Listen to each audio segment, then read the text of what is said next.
यदि तुम राम को वन भेज दोगी तो मैं मर जाऊंगा, मैं मरूंगा तो तुम्हारे माथे पर तुम्हारे ही पति की हत्या का कलंक लग जाएगा। रानी, मैं तुम्हारा एक वरदान मान लेता हूं, मैं राम की जगह भरत का ही राज्याभिषेक करूंगा। तुम चिंता मत करो, तुम्हारा पुत्र भरत ही राजा बनेगा। तुम मुझे भी एक वरदान दे दो, और वो वरदान ये है कि तुम अपना दूसरा वरदान लौटा दो। मेरे राम को वनवास मत दो, क्योंकि राम वन को चले गए तो मैं मर जाऊंगा। तुम ये बताओ, मेरे राम ने क्या अपराध किया है? मेरे राम ने तो किसी का कोई अपराध नहीं किया। मेरे राम का तो शरीर माता पिता और गुरुजनों की सेवा करते करते दुबला हो गया है। राम जी ने क्या किया? सारी उम्र गौओं की सेवा की, माता पिता की, गुरुजनों की सेवा की। उनकी सेवा करते करते मेरे राम का शरीर दुर्बल हो गया है, और तुम उसी दुर्बल राम को वन में भेजना चाहती हो। रानी, तुम चिंता मत करो,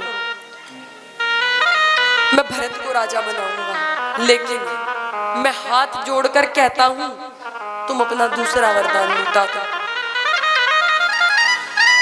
रानी कैकेयी ने कहा, महाराज, मेरा कोई भी वरदान नहीं लौटाया जाएगा। राम का वनवास होगा और कल ही होगा। दशरथ जी ने कहा, रानी, तू विधवा हो जाएगी। रानी कैकेयी ने कहा, मैं विधवा हो जाऊंगी तो कोई बात नहीं। दशरथ जी महाराज ने कहा, तुम्हारे माथे पर मेरी हत्या का कलंक लग जाएगा। रानी कैकेयी ने जवाब दिया, यदि आपने राम जी को वनवास नहीं दिया तो मैं मरूंगी, और मेरी हत्या का कलंक तुम्हारे माथे पर लगेगा। यदि मैं मरी तो तुम्हारे माथे पर मेरी हत्या का कलंक लगेगा। मेरे माथे पर कलंक लग जाइए तो मुझे मंजूर है, लेकिन मेरे पति के माथे पर कलंक लगे, ये मुझे कदापि मंजूर नहीं। तो मैं अपना कोई भी वरदान नहीं लौटाऊंगी। दशरथ जी महाराज ने अब रानी कैकेयी को खूब भला बुरा कहना शुरू कर दिया कि कितनी दुष्ट हो तुम। मैं तो तुम्हें अपनी प्रिय समझता था, लेकिन मैं नहीं जानता था कि मैं तो आस्तीन का सांप पाल रहा हूं। मुझे नहीं पता था जिस सांप को मैं दूध पिला रहा हूं वो सांप एक दिन मुझे ही डस लेगा। धिक्कार है ऐसी स्त्री पर जो अपने मनोरथ को सफल करने के लिए अपनी जिद के आगे पूरे राज्य का नाश कर रही है। जिस राम ने कभी किसी का अपराध नहीं किया, उस मेरे पुत्र राम को वनवास दे रही है। धिक्कार है ऐसी स्त्री पर। दशरथ जी महाराज ने रानी कैकेयी को खूब भला बुरा कहा। वाल्मीकि जी ने दशरथ जी महाराज के बारे में लिखा कि ये एक बूढ़े बैल की तरह नजर आ रहे हैं।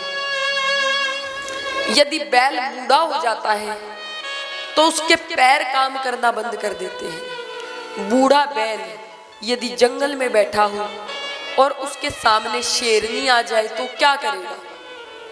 बेचारा किस प्रकार रोएगा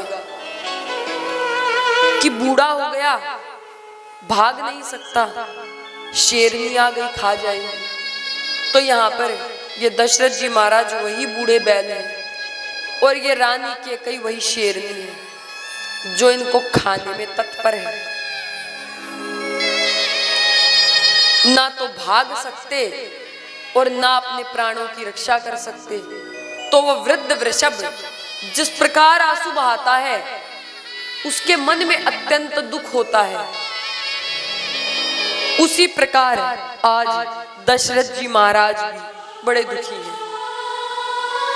दशरथ जी महाराज प्रार्थना कर रहे हैं कि सूर्य उदय ही ना हो, ये रात बीते ही ना। यदि रात बीत गई, सूर्य उदय हो गया तो मेरे राम का वनवास हो जाएगा, अच्छा रहे ये रात ही ना बीते। दशरथ जी महाराज सोचते हैं रात ना बीते, और जो अयोध्यावासी हैं वो आज सोए ही नहीं। वो क्यों नहीं सोए? वो सोच रहे हैं कल राम जी का राज्याभिषेक हो जाएगा। अयोध्यावासी कहते हैं ये निबोड़ी रात बीत ही नहीं रही, ये रात बीते तो कल राम जी का राज्याभिषेक हो। ये रात इतनी लंबी हो गई कि ये बीत नहीं रही। अयोध्यावासी नहीं जानते थे कि राम जी का राज्याभिषेक नहीं बल्कि वनवास होगा। प्रकृति का नियम, किसी के लिए कुछ नहीं रुकता। सुबह हो गई, सूत जी महाराज विरदावली गाने लगे। राज्य अभिषेक की सारी तैयारियां शुरू होने लगी, क्योंकि किसी को पता ही नहीं था रानी ने क्या वरदान मांगे हैं।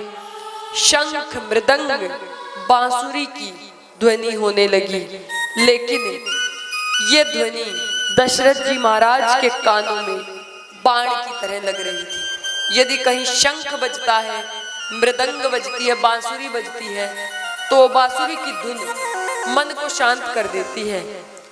लेकिन ये बांसुरी की धुन आज दशरथ जी महाराज के कान में ऐसी लग रही है जैसे कोई बाण लगता है। सारी प्रजा आनंदित है कि आज हमारे राम जी का राज्याभिषेक होगा। अब सोचते हैं महाराज जी तो प्रातः काल ब्रह्म मुहूर्त में जाग जाते हैं, लेकिन आज कैसा हुआ कि महाराज जागे ही नहीं। अब तक महाराज जागे कैसे? तो अब जाकर देखा कि दशरथ जी महाराज तो महल में ही नहीं है। दशरथ जी महाराज के सारथी थे सुमंत्र, वो जाकर देखते महाराज महल में नहीं है। किसी दास दासी ने बताया कि महाराज तो कोप भवन में बैठे हैं। अब सुमंत्र जी कोप भवन में गए, देखा तो महाराज पृथ्वी पर पड़े हैं।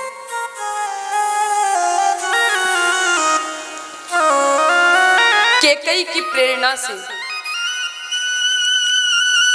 सुमंत्र ने जाना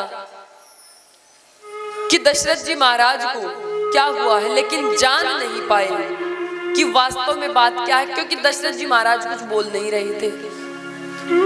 सुमंत्र ने पूछा महाराज क्या आपका स्वास्थ्य ठीक नहीं है? आपको ज्वर है या किसी रोग ने आपको घेर लिया है? आप तो चक्रवर्ती राजा हैं, आपके जीवन में भला क्या दुख हो सकता है? आप बताइए आप क्यों दुखी हैं? दशरथ जी महाराज बोले मुझे किसी से कोई बात नहीं करनी, मुझे अपने धर्मात्मा पुत्र राम को देखना है। मेरे धर्मात्मा पुत्र राम को बुला कर लाओ। सुमंत्र जी समझ नहीं पाए कि यहाँ क्या चल रहा है। वो समझ तो उन्होंने अनुमान लगाया था कि कुछ ना कुछ गलत हुआ है, लेकिन क्या गलत हुआ है ये वो नहीं जानते थे। सुमंत्र जी गए रथ लेकर राम जी को बुलाने। राम जी अपने महल में थे। एक दिन पहले गुरु वशिष्ठ जी ने बोला था राम जी को कि राम तुम्हारा राज्याभिषेक होने वाला है, तो तुम पत्नी सहित आज व्रत धारण करो। आज राम जी का उपवास था। तो अब सुमंत्र जी जाते हैं, कहते हैं आपको महाराज ने बुलाया है। जब राम जी अपने महल से निकले तो राम जी ने आभूषण नहीं पहने थे। राम जी केवल एक धोती पहनकर निकले थे। बाकी दिन तो अनेक आभूषण पहन के राम जी अपने महल से निकलते थे। माता सीता ने देखा आज मेरे प्रभु ने अपने शरीर को ढका नहीं है, कहीं इनके शरीर को सब लोग देखें और इनके सुंदर सांवले शरीर को किसी की नजर ना लग जाए। अब राज्याभिषेक होना था तो अनेक प्रकार के जल से उनको स्नान कराना था। तदुपरांत उनको वस्त्र आभूषण पहनाए जाते। तो राम जी एक धोती में थे और कंधे पर एक मृग चर्म था, और कुछ उनके पास था नहीं, आभूषण उन्होंने पहने नहीं थे। तो आज माता सीता ने राम जी का मंगला शासन किया कि ये चारों दिशाएं आपकी रक्षा करे, भगवान सूर्य नारायण आपकी रक्षा करे, चंद्र देवता आपकी रक्षा करे, ये नवग्रह आपकी रक्षा करे। और स्वस्ति वाचन किया कि मेरे प्रभु को किसी की नजर ना लगे। राम जी रथ में बैठकर दशरथ जी महाराज के महल की ओर जाते हैं। सोचिए कैसा उनका महल रहा होगा कि एक महल से दूसरे महल में जाने के लिए भी रथ की आवश्यकता पड़ती थी। अब राम जी रथ में बैठकर सुमंत्र के साथ दशरथ जी महाराज के पास आए। देखा तो महाराज भूमि पर पड़े हैं। राम जी ने सोचा कि ना जाने क्यों पिताजी परेशान हैं। राम जी ने हाथ जोड़कर पिताजी से पूछा, पिताजी आपको क्या हुआ है? क्या आपका स्वास्थ्य ठीक नहीं है? आपका मन क्यों दुखी है? क्यों आप चिंतित हैं? दशरथ जी महाराज कुछ नहीं बोले, राम जी को अपने हृदय से लगा लिया। फिर राम जी ने माता कैकेयी से पूछा, हे माँ आप बताइए पिताजी क्यों दुखी हैं? पिताजी को क्या हुआ है?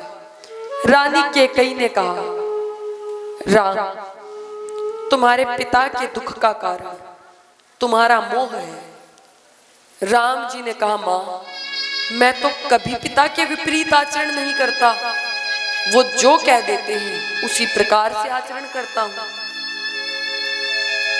वो मेरे को एक बार कुछ कहकर तो देखे। माँ मैंने तो सदैव उनकी आज्ञा का पालन किया है। मेरे जैसे धर्मात्मा पुत्र के होते पिताजी दुखी, और वो भी मेरे ही कारण। रानी कैकेयी ने कहा, राम मैं तुम्हें सच बताती हूँ, तुम्हारे दुख का कारण, तुम्हारे पिता के दुख का कारण केवल तुम्हारा मोह है और कुछ नहीं। राम जी को समझ नहीं आ रहा था कि ये क्या कहना चाहता है। राम जी ने पूछा, माता आप साफ साफ बताइए बात क्या है और पिताजी क्यों दुखी हैं? रानी कैकेयी ने कहा, राम मैंने तुम्हारे पिता से 2 वरदान मांगे थे और महाराज वो 2 वरदान देते हुए सकुचा रहे हैं, इसीलिए तुम्हारे पिताजी